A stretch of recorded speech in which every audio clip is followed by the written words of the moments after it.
Assalamualaikum warahmatullahi wabarakatuh. Perkenalkan, nama saya Piskiatur Rahmandayanti. Saya mahasiswa Hukum Keluarga Islam. Video kali ini merupakan bagian dari tugas dari mata kuliah Filsafat Hukum Islam, di mana pembahasan yang akan dalamnya adalah terkait tentang bacaan yang kami baca dalam buku Filsafat Hukum Islam. Pada kesempatan kali ini, saya akan membahas tentang tema yang sangat penting dan relevan, yang konteksnya itu tentang hukum dan kehidupan bernegara, yaitu hubungan antara hukum Islam dengan negara. Tentu pembahasan ini bukanlah ranah yang bisa saya kuasai. Tentu banyak sekali akan kekurangan yang akan saya bahas di dalamnya, tetapi kita perlu belajar, kita perlu mencoba, dan saya mencoba. Teman-teman yang berbahagia, perlu kita ketahui bahwa dalam kajian kita kali ini, pembahasan kita kali ini, saya ingin mengetahui atau ingin memberitahukan bagi pada kita semua bagaimana hubungan antara hukum Islam yang merupakan hukum yang bersumber dari ilahi atau Tuhan dengan hukum negara yang merupakan produk manusia. Dalam hal ini kita perlu mengetahui apa fungsi dari negara. Fungsi dari negara itu ada dua, yaitu pertama fungsi politik. Fungsi politik yang berperan dalam penetapan kebijakan, dan kedua fungsi administrasi, yakni fungsi dalam proses pelaksanaan kebijakan yang telah diambil. Dalam konteks ini atau dua fungsi negara ini, di dalam negara Islam, hal ini dibahas atau dibicarakan dalam siasah syariah. Apa itu siasah syariah? Itu otoritas penguasa dalam membuat kebijakan yang dikehendaki maslahah melalui aturan yang tidak bertentangan dengan syariat. Dari situlah ditemukan tiga peran dari negara, atau peran negara itu dari fungsi-fungsi negara itu ternyata ada lagi peran negara yang harus dipenuhi. Yang pertama adalah peran dalam pembuatan peraturan perundang-undangan. Yang kedua adalah peran dalam pengorganisasian dan pengaturan untuk mewujudkan kemaslahatan, dan yang ketiga adalah peran untuk mengatur hubungan antara penguasa dengan rakyat serta hak dan kewajiban masing-masing dalam mencapai tujuan negara. Sehingga untuk mencapai peran-peran tersebut tentu diperlukannya pedoman atau peraturan perundang-undangan yang disebutlah kanon. Kanon ini bersumber pada dua aspek, yaitu yang pertama adalah fikih dan yang kedua adalah realitas empirik atau berupa akhlak atau adat yang ada dalam kehidupan bermasyarakat. Secara epistemologis, relasi antara kanon dan fikih itu berjalan secara saling melengkapi atau biasa disebut takamul pada ranah di mana ulil amri ini membuat peraturan untuk kebutuhan peradilan.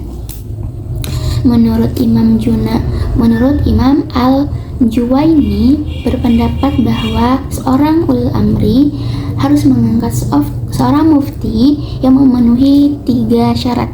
Yang pertama, ia bisa berbahasa Arab, bisa berbahasa Arab meski tidak dalam sebenar.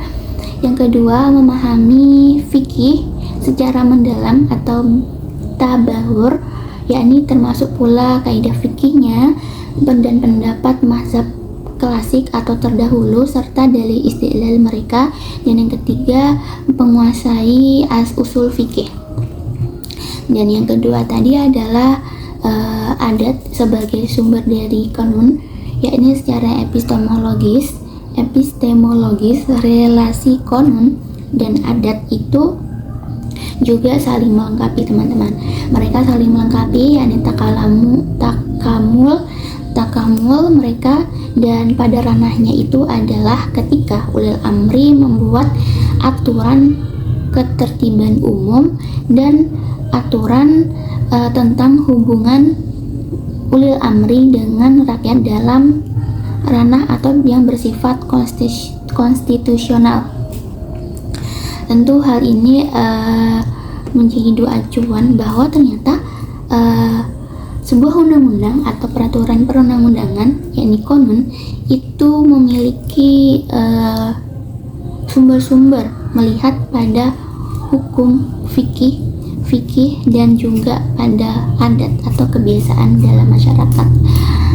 Untuk itu, para ulama klasik telah membahas kedudukan adat dalam hukum Islam menurut Imam Al-Syatibi, yang membedakan antara adat yang sejalan dengan hukum Islam atau dengan syariat biasa disebut al-a'waid al-syariah, dan adat yang netral atau al-a'waid al-jariyah bain al-khalq.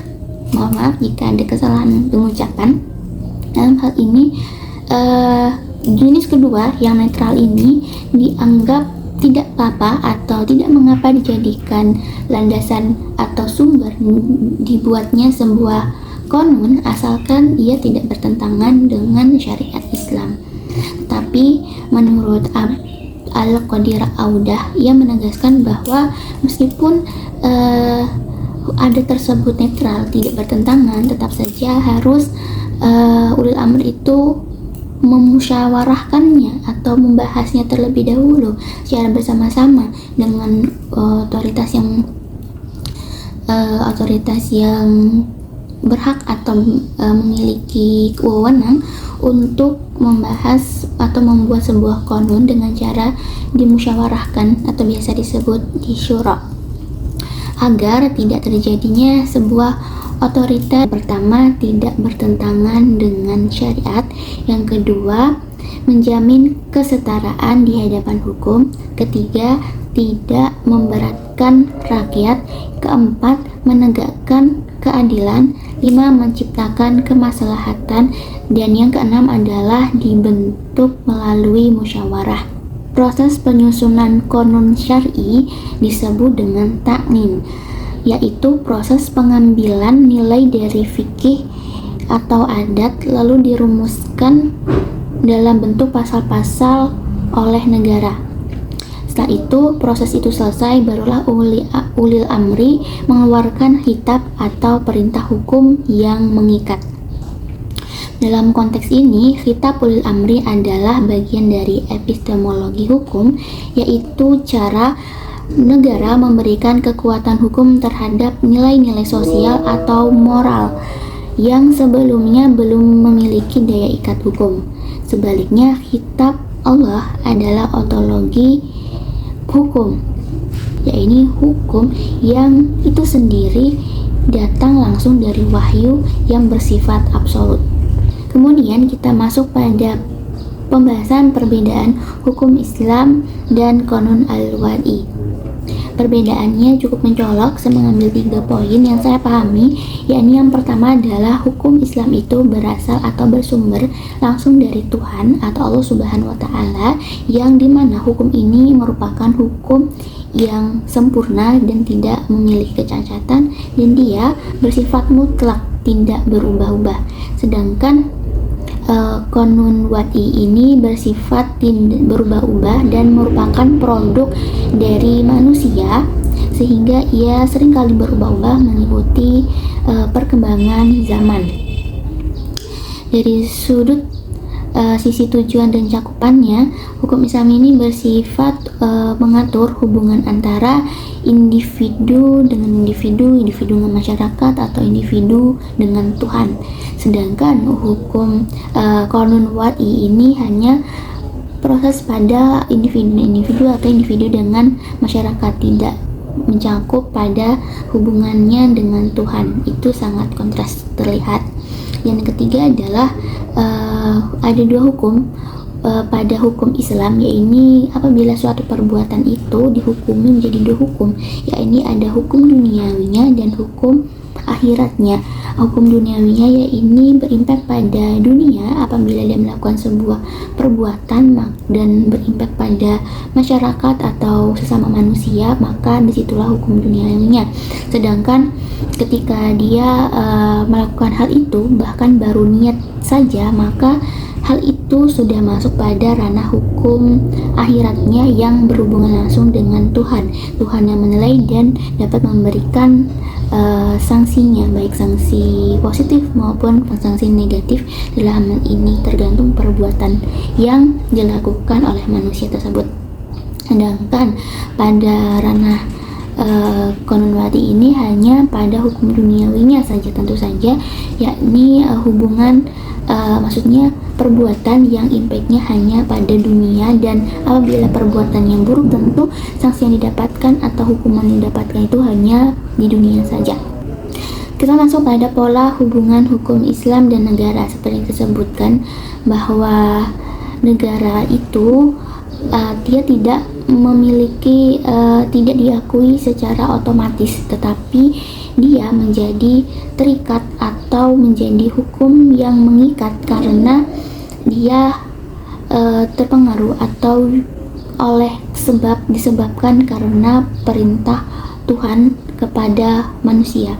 Dalam Quran surah An-Nisa ayat 59 dijelaskan bahwa umat Islam ini harus taat kepada Allah, kepada Rasul, dan kepada ulil amri, sehingga tentu saja dari sini kita dapat melihat bahwa keotoritasan seorang ulil amri dalam memimpin suatu negara itu disebabkan karena Allah Subhanahu wa Ta'ala yang memerintahkan hal tersebut, selagi apa yang dibuat oleh ulil amri, peraturan yang dibuatnya, kebijakan yang dibuatnya itu tidak menyalahi syariat, tidak menyalahi hukum Islam, tidak membuat kerugian dalam masyarakat, dan tentu saja harus memenuhi agar dia bisa menjadi hukum yang terikat dan hukum yang positif, hukum yang bisa diikuti oleh rakyat, maka dia harus memenuhi 6 syarat yang saya jelaskan tadi. Dari sini dapatlah kita pahami bahwa kita dapat menarik kesimpulan dari apa yang kita bahas dari awal, bahwa hubungan negara dengan hukum Islam atau hukum Islam dengan negara itu saling terikat. Suatu negara akan dianggap menjadi negara yang baik apabila dia memenuhi atau sesuai dengan hukum Islam, karena pada dasarnya hukum Islam itu membawa pada kebaikan, pada aturan-aturan yang sudah dibuat oleh Tuhan, sehingga apa yang dibawanya pasti berdampak positif. Selain dengan aturan yang dibuat manusia yang sangat banyak sekali menimbulkan kecacatan, kekurangan, dan sering sekali berubah-ubah, tentu saja apabila seorang ulil amri melihat atau berpedoman pada hukum Islam dalam membuat peraturan perundang-undangan, yaitu qanun, tentu kebijakan yang dibuatnya akan menjadi kebijakan yang luar biasa, memikirkan kemaslahatan bersama dan memenuhi 6 unsur atau 6 syarat dalam pembuatan qanun yang dapat mengikat secara baik, bahkan dapat membuat ulil amri itu memenuhi syarat sebagai ulil amri yang dijelaskan pada Quran surah An-Nisa ayat 59. Dan dari sini juga kita ketahui bahwa qanun itu bersumber dari adat, cenderung pada adat yang dimana relevansinya itu pada masyarakat dan pada fikih dalam urusan peradilan, hukum yang menetapkan dalam urusan peradilan, fikih menjelaskan hal tersebut dalam pembuatan peraturan perundang-undangan. Semoga apa yang saya sampaikan bisa bermanfaat. Mohon maaf bila ada salah-salah kata, karena saya sangat kurang ilmu, saya masih dalam proses belajar. Apabila ada kesalahan, sekali lagi mohon dimaafkan. Cukup sekian dari saya. Wassalamualaikum warahmatullahi wabarakatuh.